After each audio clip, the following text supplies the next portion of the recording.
Juan estaba viejo.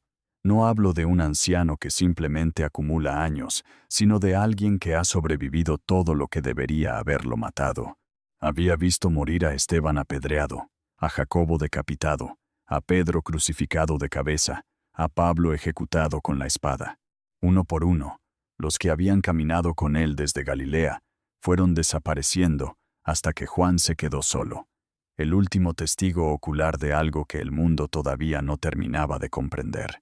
Y ahora estaba en Patmos, una isla rocosa en el mar Egeo, pequeña, inhóspita, azotada por el viento, a donde el Imperio Romano enviaba a los que consideraba peligrosos, pero no quería convertir en mártires célebres. Era una forma de silenciarlos sin matarlos. Lo que Roma no podía imaginar es que precisamente allí, en ese exilio que debía ser el final de su influencia, Juan iba a recibir la visión más extraordinaria que ningún ser humano haya tenido jamás. Permítete considerar esto un momento. Juan no era un filósofo que especulaba desde una biblioteca. No era un teólogo que construía sistemas de pensamiento en la comodidad de una academia. Era un pescador del lago de Galilea, que había tocado con sus propias manos al que describía como el Verbo hecho carne, que había recostado su cabeza sobre el pecho de Jesús en la última cena, que había estado al pie de la cruz cuando todos los demás huyeron, que había entrado corriendo al sepulcro vacío y había visto los lienzos doblados donde el cuerpo ya no estaba. Juan había vivido todo eso. Y sin embargo, lo que estaba a punto de ver en Patmos lo dejaría tan abrumado que en múltiples momentos del relato cae postrado como muerto, incapaz de sostenerse en pie ante lo que sus ojos contemplan. Lo que escribió después de esa experiencia se llama el Apocalipsis, y casi nadie lo ha leído como lo que realmente es. Durante siglos, ese texto ha sido tratado como un manual de predicciones sobre el fin del mundo, como un código secreto que grupos de personas en cada generación han creído descifrar para anunciar fechas y catástrofes inminentes. Si quieres profundizar en esto, tengo un ebook completo que conecta toda la Biblia de Génesis al Apocalipsis. El link está en la descripción. Se le ha usado para justificar miedo, control, separación, fanatismo. Se le ha reducido a un libro de terrores futuros que la mayoría de los creyentes prefiere evitar porque les resulta incomprensible o perturbador. Pero cuando uno se sienta con el texto original, con el contexto histórico real de su escritura, con los ojos de alguien del primer siglo que conocía la literatura judía apocalíptica, el lenguaje simbólico hebreo y la situación concreta de las iglesias que Juan amaba, lo que emerge es algo completamente diferente. No un libro de miedo, un libro de consuelo profundo para personas que estaban siendo aplastadas por el poder más grande del mundo antiguo y que necesitaban ver, más allá de lo visible, que esa historia tenía un final diferente al que todo indicaba. Juan era el único apóstol que había llegado hasta allí con vida, y eso no era accidental. Hay algo en el hecho de que el más longevo, el que más esperó, el que más lloró ausencias, fuera el que recibiera esta revelación, como si la profundidad de lo que iba a ser mostrado requiriera a alguien que hubiera atravesado suficiente oscuridad para poder sostenerla sin romperse. Imagina por un momento el contexto. Estamos en algún punto de la última década del primer siglo, probablemente alrededor del año 95 o 96 de la Era Común, durante el reinado del emperador Domiciano. Roma lleva décadas persiguiendo a los seguidores de Jesús. Nerón los había usado como chivos expiatorios para el gran incendio de Roma, quemándolos como antorchas en sus jardines, echándolos a los leones en el circo, cubriéndolos con pieles de animales para que los perros los despedazaran. Domiciano había intensificado el culto imperial, exigiendo que se le llamara Dominus et Deus, Señor y Dios, y persiguiendo a quienes se negaban a ofrecer incienso ante su imagen. Las comunidades de creyentes en las ciudades del Asia Menor, lo que hoy es Turquía Occidental, estaban atrapadas entre una presión imperial que los aplastaba desde afuera y tensiones internas que los desgarraban desde adentro. Algunos habían comprometido su fe para sobrevivir, otros estaban agotados. Otros simplemente no entendían por qué si su Señor había resucitado victorioso, ellos seguían perdiendo en todos los frentes visibles. Y es en ese momento, para esa gente, en esa situación específica, que Juan recibe lo que va a escribir. El primer detalle que muchos pasan por alto es el género literario del Apocalipsis. En el mundo judío del primer siglo, existía una tradición literaria llamada apocalíptica, cuyo nombre viene del griego apocalipsis, que simplemente significa revelación, descubrimiento, levantar un velo que oculta algo. Los textos apocalípticos eran una forma de comunicación en código que los grupos perseguidos usaban para hablar de realidades políticas y espirituales, sin que sus opresores pudieran entenderlos directamente. Los números, los animales, los colores, las cifras, todo tenía significados precisos que los lectores originales conocían perfectamente, pero que resultaban opacos para los no iniciados. Cuando Juan habla de la bestia con el número 666, cualquier lector judío o cristiano del primer siglo habría entendido inmediatamente que estaba hablando del Imperio Romano y probablemente del mismo Nerón, cuyo nombre en el sistema numérico hebreo suma exactamente ese número. No era un misterio para ellos. Era un mensaje político encubierto que les decía lo que no podían decir abiertamente. Pero hay algo que va mucho más allá de ese contexto político inmediato, porque Juan no estaba escribiendo únicamente sobre Roma. Estaba escribiendo sobre algo que Roma representaba, algo que el poder humano siempre ha representado, la pretensión de ser absoluto, de ocupar el lugar que corresponde solo al Creador, de organizar el mundo en torno a sí mismo, en lugar de en torno a la verdad. Y esa pretensión no muere con Roma. Resurge en cada época, en cada cultura, en cada sistema que exige lealtad total y persigue a quienes la niegan. Eso es lo que hace al Apocalipsis un texto que habla a todos los siglos, no porque sea un mapa del futuro, sino porque es un diagnóstico eterno de cómo funciona el poder humano cuando se corrompe y de cómo funciona el poder de Dios cuando interviene. Aquí, quiero que observes algo importante. El libro comienza con Juan diciéndonos exactamente quién le está hablando. No un ángel anónimo, no una voz misteriosa sin identidad. Es Jesús mismo quien aparece, pero en una forma que Juan nunca había visto, ni siquiera durante los 40 días posteriores a la resurrección. Juan describe a alguien parecido al Hijo del Hombre, una expresión tomada directamente del libro de Daniel que los lectores judíos asociaban con el ser celestial que recibe el reino eterno de parte del Anciano de Días. Y luego vienen los detalles.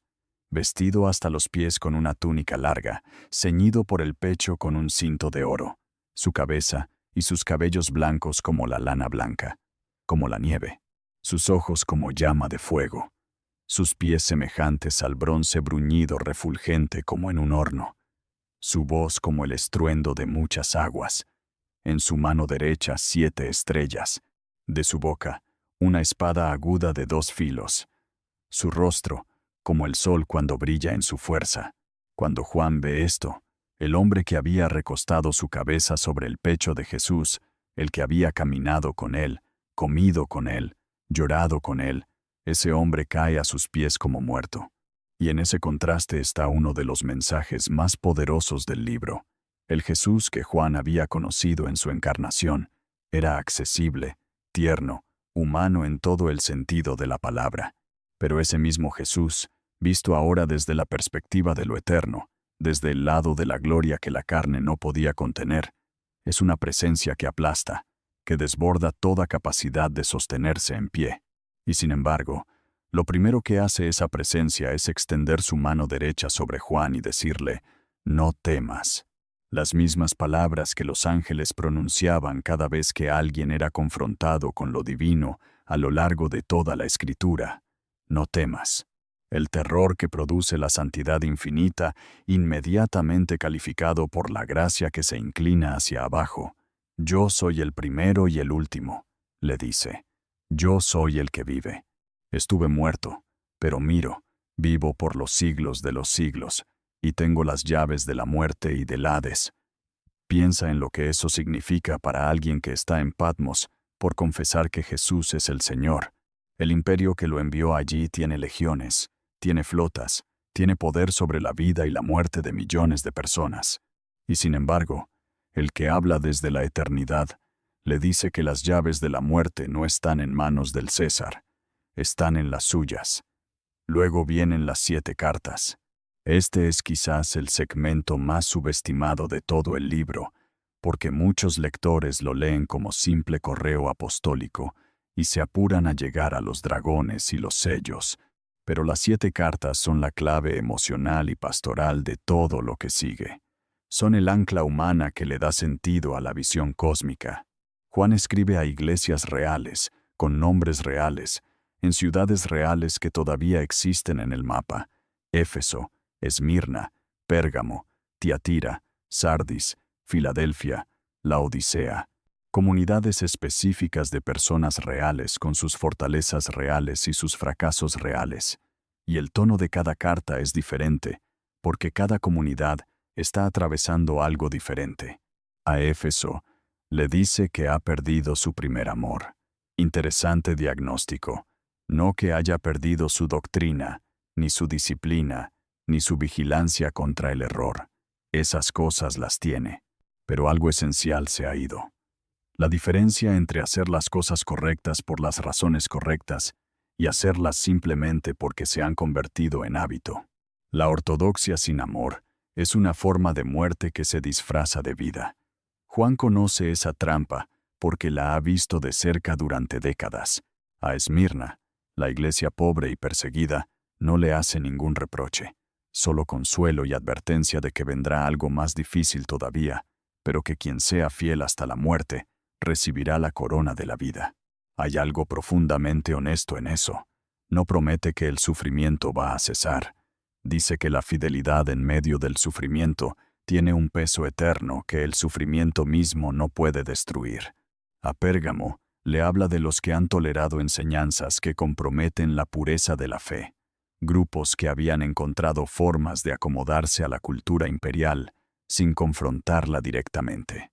En una ciudad que tenía el gran altar a Zeus, que los arqueólogos han reconstruido parcialmente y que hoy está en un museo en Berlín, vivir como creyente sin ninguna fricción con el entorno era necesariamente el resultado de algún tipo de compromiso. Juan lo llama vivir donde está el trono de Satanás, no como insulto vacío, sino como descripción del ambiente espiritual que impregnaba una ciudad construida en torno al culto al poder. Tiatira tiene una figura perturbadora, una mujer a quien Juan llama con el nombre simbólico de Jezabel, evocando a la reina fenicia del Antiguo Testamento que introdujo el culto a Baal en Israel. No sabemos quién era exactamente esa mujer en la comunidad de Tiatira, pero la imagen es clara: alguien que enseñaba que era posible integrar la fe en Jesús con prácticas que la comprometían fundamentalmente, probablemente la participación en los banquetes de los gremios comerciales, que comenzaban y terminaban con sacrificios a dioses paganos. La presión económica era real. Negarse a participar significaba quedar excluido de la vida comercial de la ciudad. Era una decisión con consecuencias materiales concretas. Y algunos encontraron una teología conveniente para justificar la participación. Sardis es la ciudad que tiene nombre de estar viva pero está muerta. Una comunidad que funciona hacia afuera, que mantiene las apariencias, que probablemente tiene un edificio de reunión y líderes reconocidos y actividades regulares, pero que ha perdido la sustancia interior que le daba vida. Juan la conoce por dentro aunque esté en Patmos. Hay algo perturbador en ese diagnóstico, porque cualquiera que haya frecuentado comunidades religiosas durante suficiente tiempo reconoce esa realidad. La institución que sobrevive a la vida que la originó, a Filadelfia, otra iglesia que no recibe reproche, solo aliento, una comunidad pequeña y sin mucho poder humano visible, pero que ha guardado la palabra y no ha negado el nombre. Y para ellos hay una promesa hermosa. He puesto delante de ti una puerta abierta que nadie puede cerrar, una imagen de oportunidad, de posibilidad, de acceso garantizado por alguien que tiene las llaves de David, el que abre y nadie cierra, el que cierra y nadie abre, el pequeño que no puede ser detenido, cuando el que abre el camino es el Señor.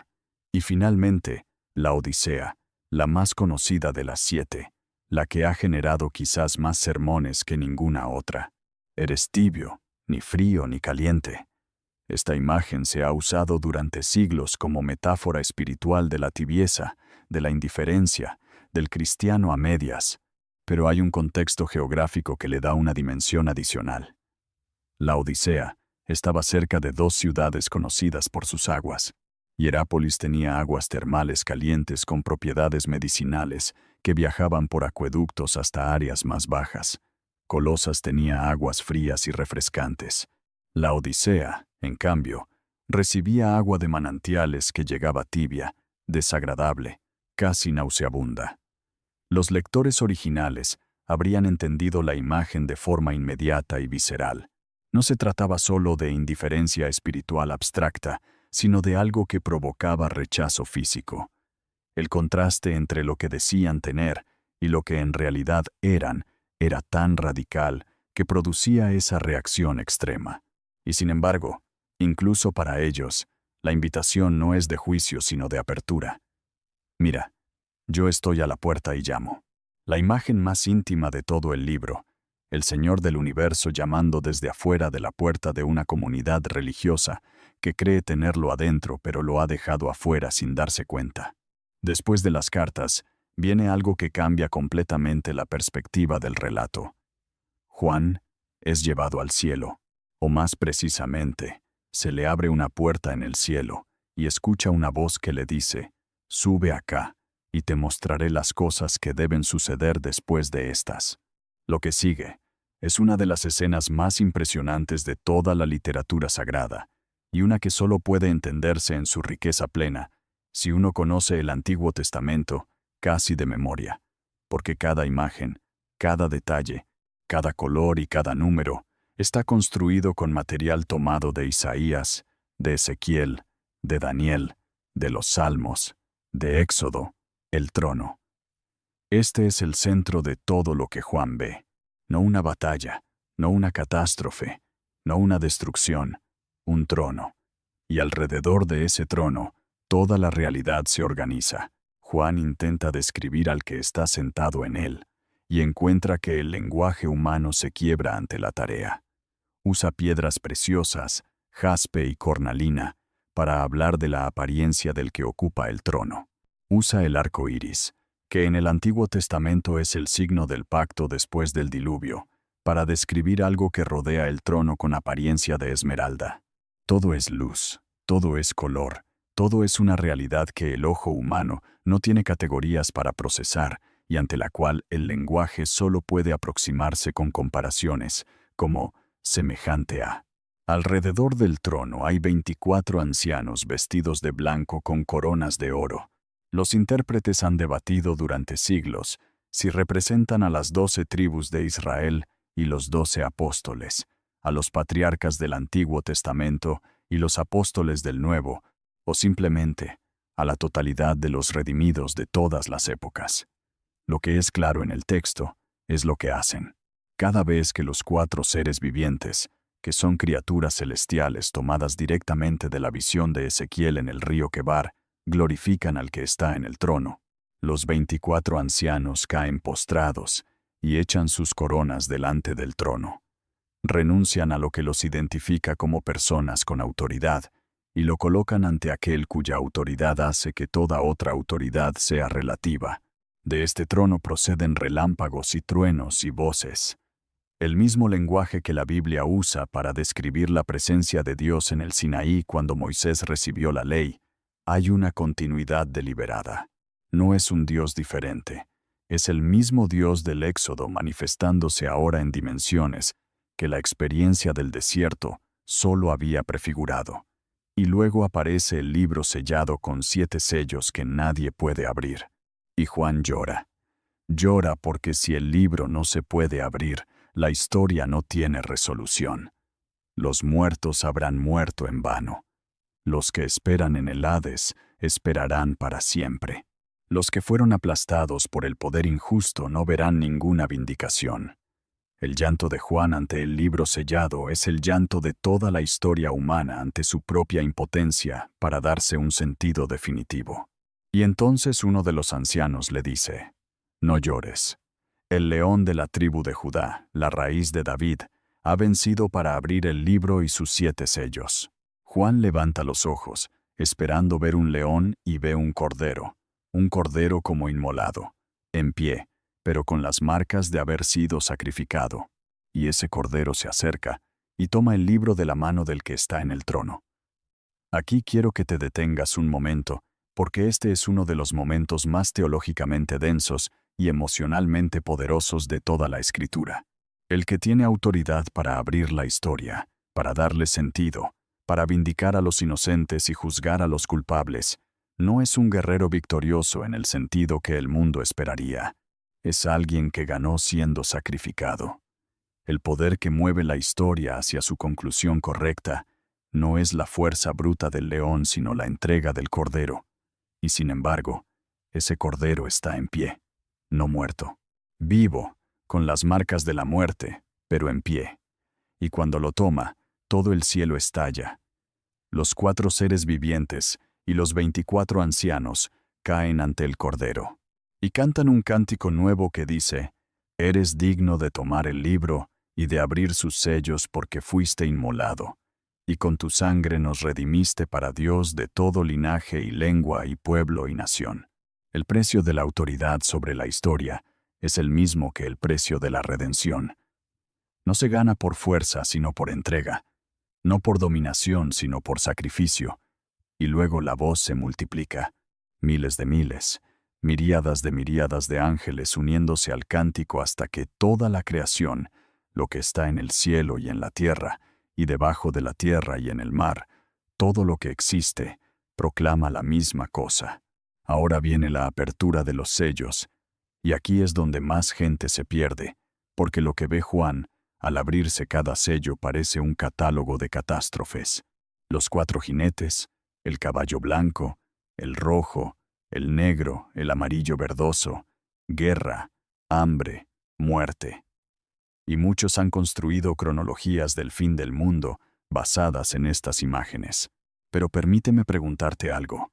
¿Cuándo en la historia humana no ha habido guerra y hambre y muerte? Los 4 jinetes no describen eventos futuros excepcionales.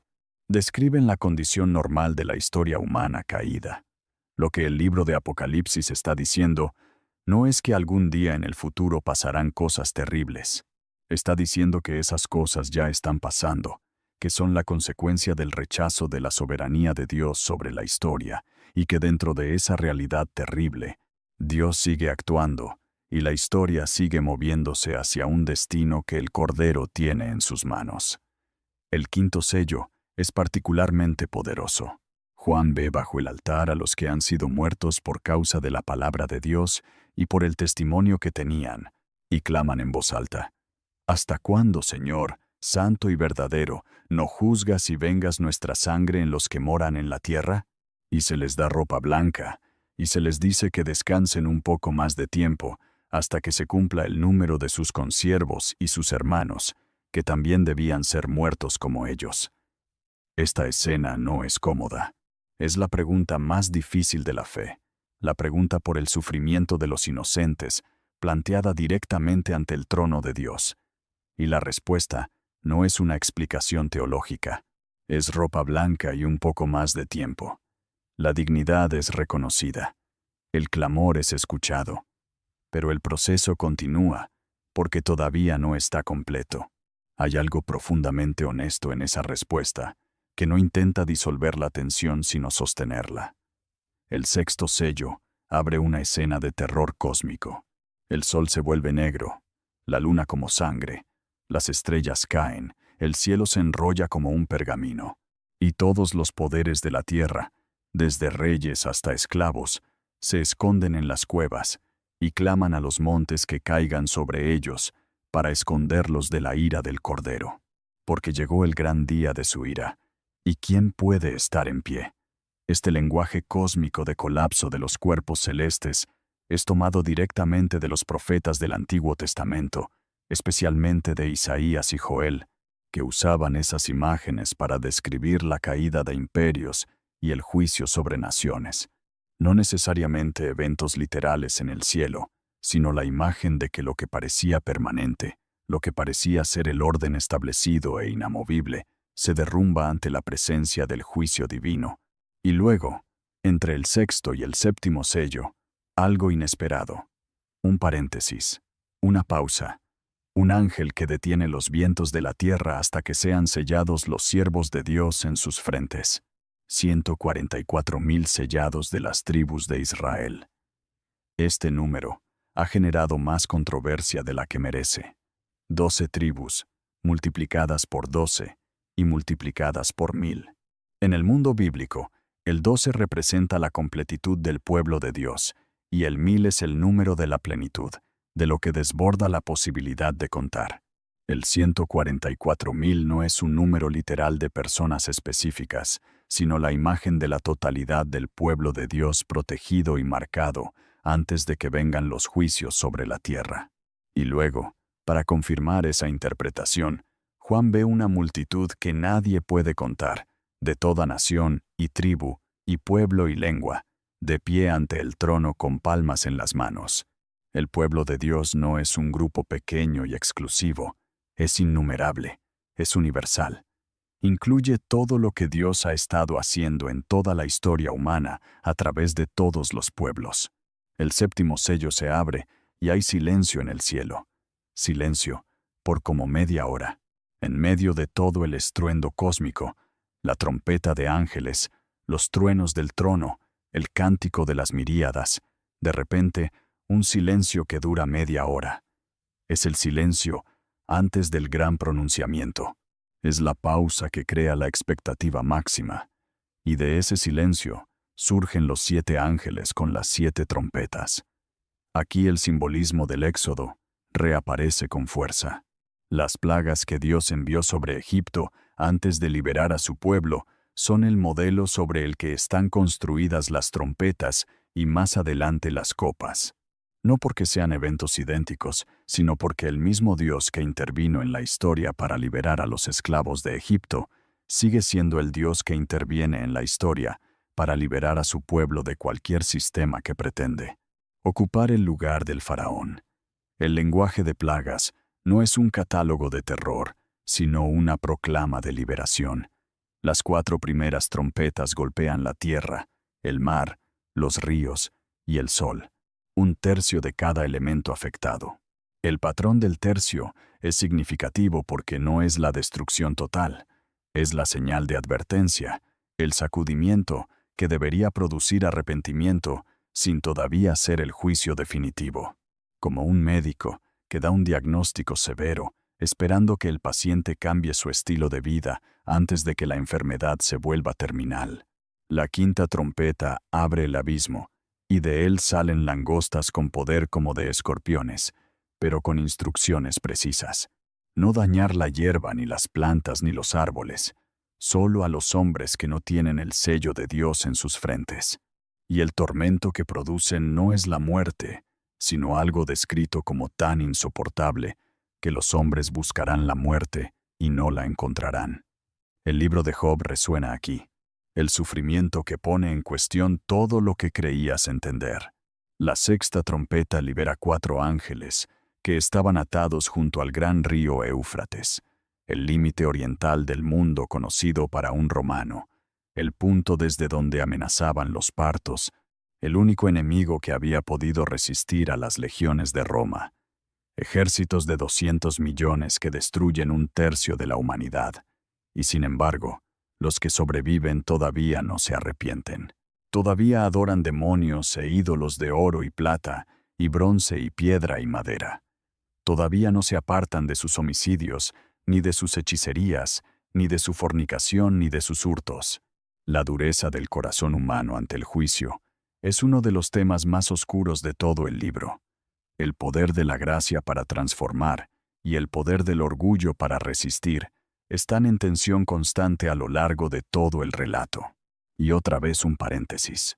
Entre la 6ª y la 7ª trompeta, Juan ve a un ángel poderoso que desciende del cielo envuelto en una nube, con el arco iris sobre su cabeza, su rostro como el sol, sus pies como columnas de fuego.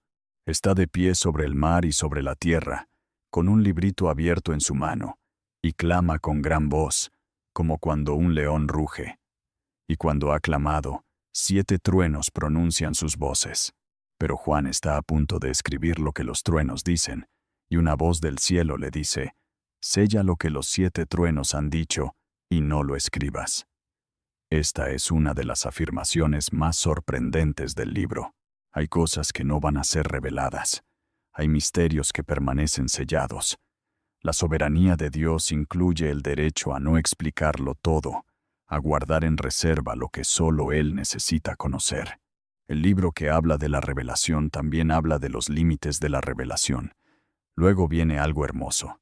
El ángel levanta la mano al cielo y jura por el que vive por los siglos de los siglos, que el tiempo no será más, que en los días de la voz del 7º ángel, cuando él comience a tocar la trompeta, el misterio de Dios se consumará. Y le dice a Juan que tome el librito y lo coma, y Juan lo come, y en su boca es dulce como la miel. Pero cuando lo digiere, su estómago se amarga. El mensaje de la palabra es dulce para quien lo recibe. Es la miel del Salmo 119, el gusto de la revelación, la satisfacción de entender. Pero cuando ese mensaje tiene que ser proclamado a un mundo que no quiere escuchar, cuando tiene que ser sostenido ante el poder que lo amenaza, cuando tiene que ser vivido en la contradicción y la persecución, entonces se vuelve amargo.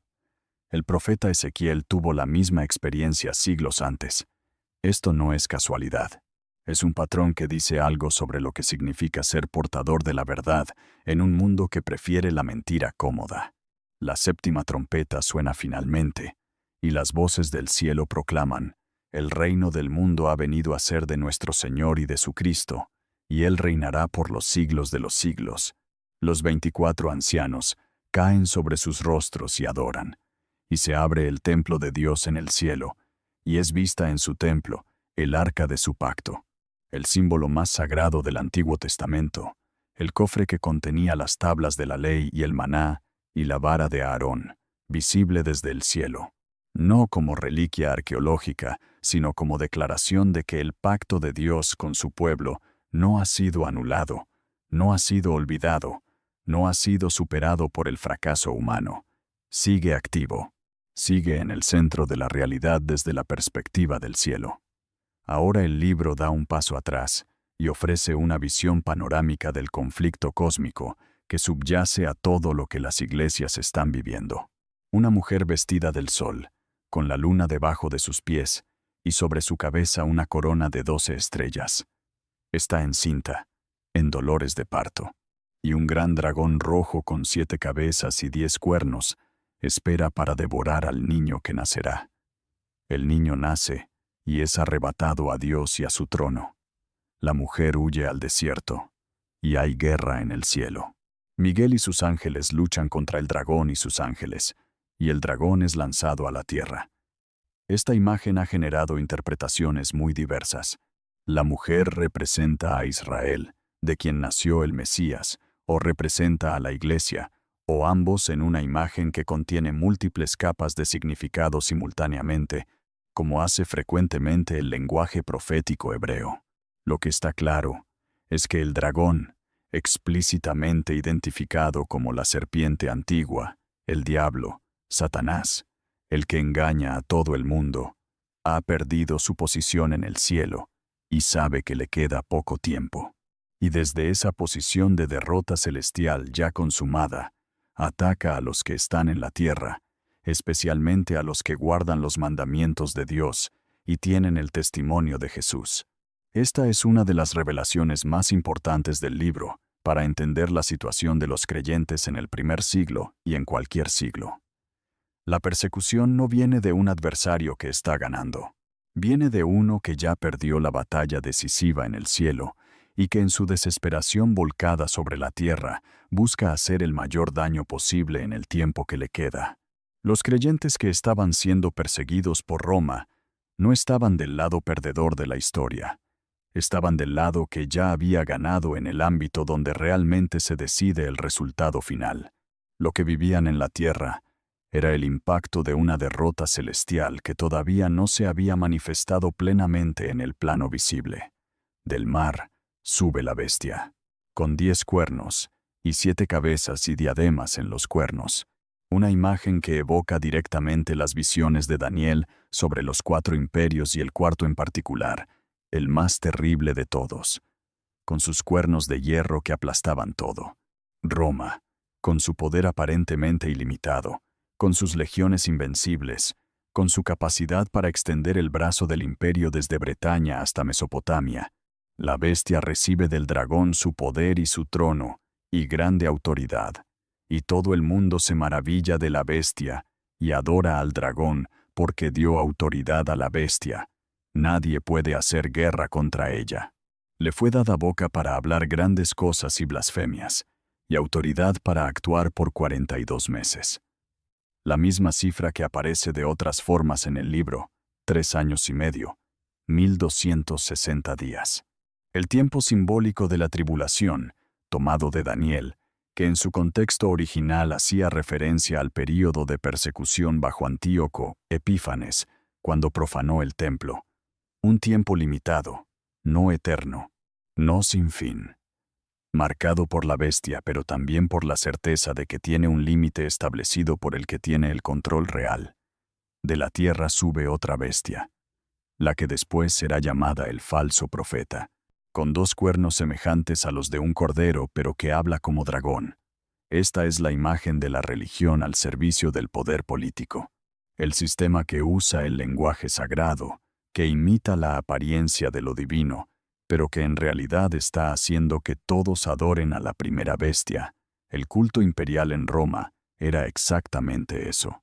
Los sacerdotes del templo de Augusto, los pontífices que dirigían los rituales en honor del emperador, los funcionarios que inspeccionaban si los ciudadanos habían ofrecido incienso ante la imagen imperial, todo ese sistema religioso político es lo que Juan está describiendo. Y el número de la bestia, 666, es presentado como algo que requiere sabiduría para entenderlo, algo cuyo significado está accesible para quien tenga discernimiento, confirmando que no se trata de un número misterioso para el futuro, sino de algo comprensible para el presente del que lo escribe. Y entonces, en contraste total con ese sistema de poder e idolatría, Juan ve al Cordero de pie sobre el monte Sión, y con él 144,000 que tienen el nombre del Padre escrito en sus frentes. No la marca de la bestia, sino el nombre del Padre. Siguen al Cordero por donde quiera que va. Fueron redimidos de entre los hombres como primicias para Dios y para el Cordero. Cantan un cántico nuevo ante el trono que nadie más puede aprender. La fidelidad tiene su propio lenguaje, su propia música, que solo los que la han vivido pueden entonar. 3 ángeles proclaman mensajes en medio del cielo con voces en la escena. El primero lleva el Evangelio eterno para predicarlo a los que moran en la tierra, a toda nación y tribu y lengua y pueblo. Incluso en el momento del juicio, el Evangelio todavía está siendo proclamado. El segundo anuncia la caída de Babilonia la Grande, que ha hecho que todas las naciones beban del vino del furor de su fornicación. El tercer ángel advierte sobre el destino de los que adoran a la bestia y reciben su marca, y luego una voz del cielo dice: «Bienaventurados los muertos que de aquí en adelante mueren en el Señor». Sí, dice el Espíritu, descansarán de sus trabajos, porque sus obras con ellos siguen. La siega de la tierra. El Hijo del Hombre con una corona de oro y una hoz aguda siega la tierra. Y luego la vendimia de la ira de Dios, las uvas de la tierra echadas en el gran lagar de la ira de Dios y pisadas fuera de la ciudad. La imagen de Joel 3 transpuesta a dimensiones cósmicas. El juicio que al final separará lo que ha sido sembrado de lo que se ha sembrado. Las 7 copas de la ira de Dios. Si las plagas de Éxodo estructuraron las trompetas, aquí se vuelven a usar, pero ahora sin el patrón del tercio. No hay advertencia, no hay parcialidad. Las copas son derramadas completamente sobre la tierra, el mar, los ríos, el sol, el trono de la bestia, el gran río Éufrates, el aire.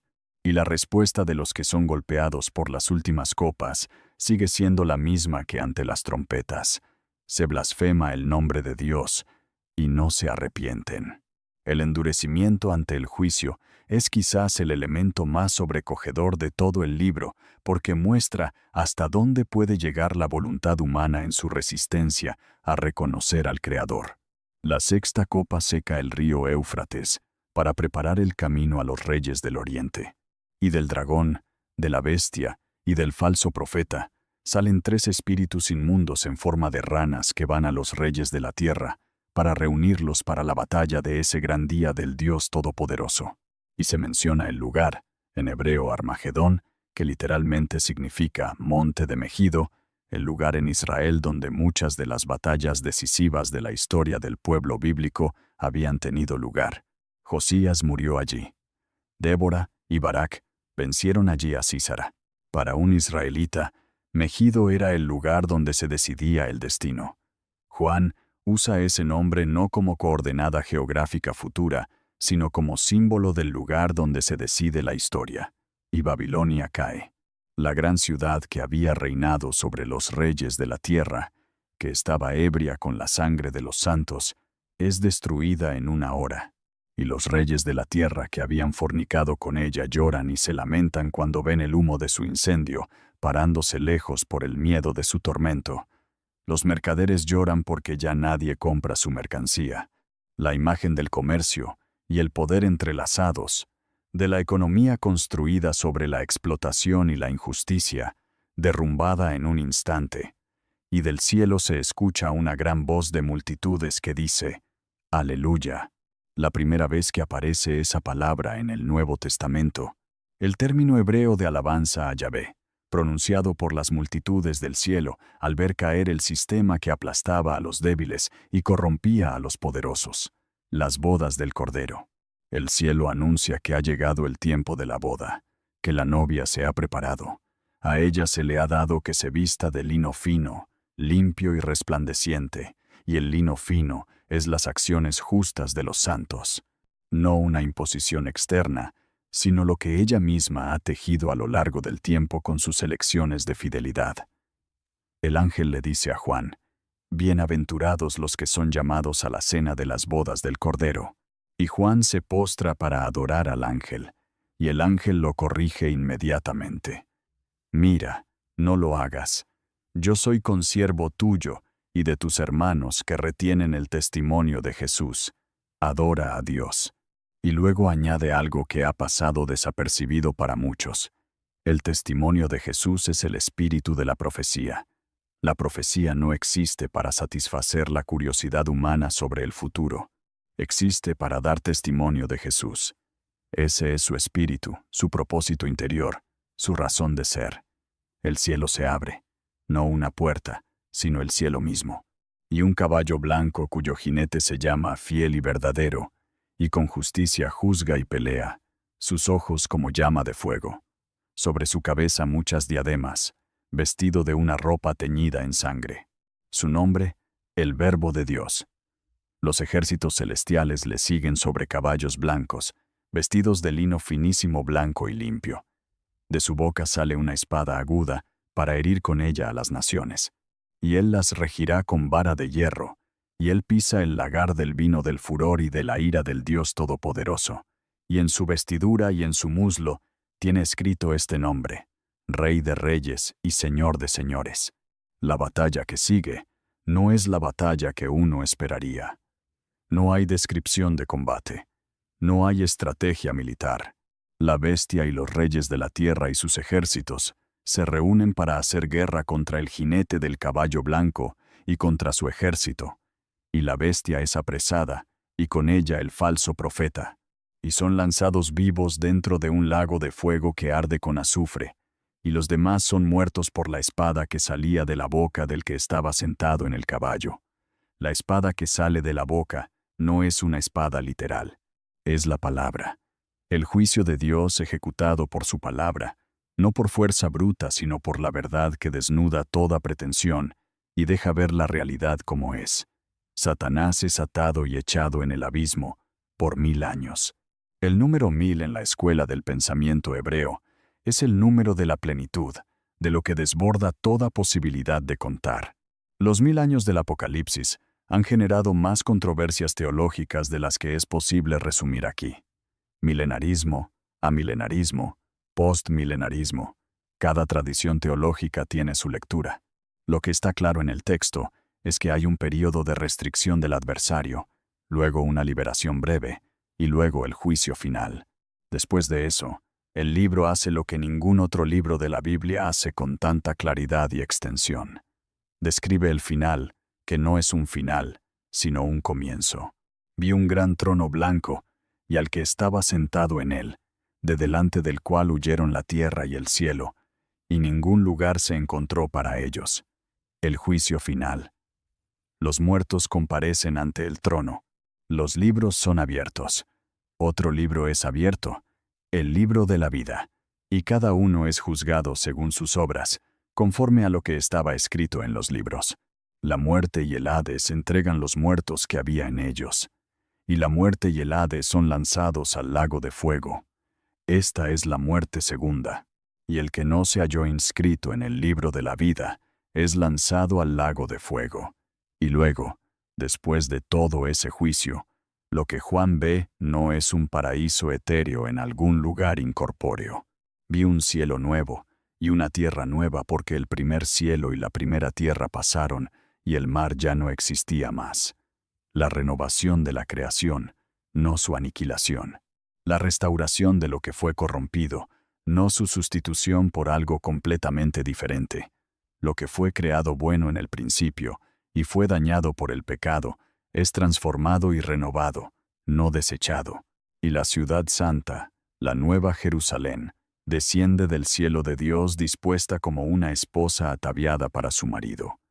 No los redimidos suben al cielo para quedarse allí. La morada de Dios desciende hacia los seres humanos. Y oí una gran voz del cielo que decía: El tabernáculo de Dios está con los hombres, y Él morará con ellos, y ellos serán su pueblo, y el mismo Dios estará con ellos como su Dios. Lo que se prometió en el Éxodo, lo que se anticipó en el templo de Salomón, lo que se perdió en el exilio y se anheló durante siglos, se cumple aquí de forma definitiva y desbordante. La presencia de Dios, no mediada por rituales, ni por estructuras religiosas, ni por intermediarios, sino directa, permanente, transformadora. Él enjugará toda lágrima de los ojos de ellos, y ya no habrá muerte, ni habrá más llanto, ni clamor, ni dolor, porque las primeras cosas pasaron. Y el que estaba en el trono dijo: Yo hago nuevas todas las cosas. Y me dijo: Escribe, porque estas palabras son fieles y verdaderas. Hecho está. Yo soy el Alfa y la Omega, el principio y el fin. El que tenga sed, venga. El que quiera, tome del agua de la vida gratuitamente. La Nueva Jerusalén es descrita con un detalle que llenaría muchos sermones. 12.000 estadios en cada lado. Una ciudad perfectamente cúbica como lo era el lugar santísimo en el templo de Salomón. Porque lo que el lugar santísimo representaba, el espacio donde Dios habitaba y donde ningún ser humano común podía entrar, ahora se expande para ser la ciudad entera. Toda la Nueva Jerusalén es el lugar santísimo. Toda presencia, toda accesibilidad, toda intimidad. Sus muros de jaspe y la ciudad de oro puro, semejante al vidrio limpio. Los cimientos adornados con toda clase de piedras preciosas. Las 12 con los nombres de los 12 apóstoles del Cordero. Las puertas con los nombres de las 12 tribus de Israel. La ciudad unifica lo que el tiempo había separado, el Israel del pacto y la iglesia de los gentiles, en una sola ciudad que es el hogar eterno del pueblo de Dios. Y no vi en ella templo, porque el Señor Dios Todopoderoso es el templo de ella, y el Cordero, y la ciudad no tiene necesidad de sol ni de luna que brillen en ella, porque la gloria de Dios la ilumina y el Cordero es su lumbrera. Las naciones que se han salvado andarán a la luz de ella, y los reyes de la tierra traerán su gloria y honor a ella, y sus puertas nunca serán cerradas de día, porque allí no habrá noche, y traerán a ella la gloria y la honra de las naciones, y no entrará en ella ninguna cosa impura o que haga abominación y mentira, sino solamente los que están inscritos en el libro de la vida del Cordero. El río de agua de vida, resplandeciente como cristal, que fluye del trono de Dios y del Cordero. El árbol de la vida a uno y otro lado del río, que produce 12 frutos, dando cada mes su fruto, y las hojas del árbol son para la sanidad de las naciones. El árbol de la vida del Génesis, plantado en el Edén y vedado después de la caída, reaparece aquí multiplicado, accesible, sanando no solo a individuos, sino a naciones enteras. Lo que el pecado clausuró en el principio de la historia es abierto y multiplicado en el final, y ya no habrá más maldición. El trono de Dios y del Cordero estará en ella, y sus siervos le servirán y verán su rostro, y su nombre estará en sus frentes. La visión de Dios cara a cara, lo que Moisés pidió en el Sinaí, y le fue negado porque ningún hombre puede ver a Dios y vivir, aquí se concede libremente a todos los que entran en la ciudad, no como privilegio de unos pocos, sino como la condición normal de existencia en el mundo renovado. Y luego Juan vuelve. El ángel que le mostró todo esto le dice: estas palabras son fieles y verdaderas, y el Señor, el Dios de los espíritus de los profetas, ha enviado su ángel para mostrar a sus siervos las cosas que deben suceder pronto, y yo vengo pronto. Bienaventurado el que guarda las palabras de la profecía de este libro.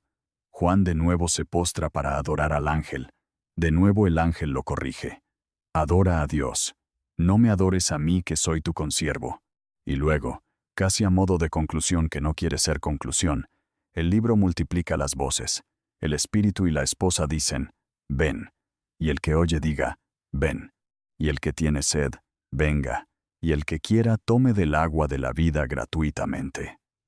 La invitación que comenzó el libro con las cartas a las 7 iglesias termina siendo una invitación universal, no solo para las iglesias de Asia Menor, para todo el que oiga, para todo el que tenga sed, para todo el que quiera.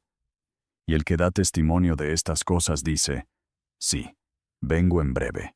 Y la respuesta de la Escritura, de Juan, del lector que ha caminado por todo este libro, es simplemente: amén. Sí, ven, Señor Jesús. Permítete detenerte aquí un momento, porque lo que acabas de escuchar no es un catálogo de catástrofes futuras, no es un manual de predicciones que ciertos predicadores con pizarras y cronologías pretenden haber descifrado.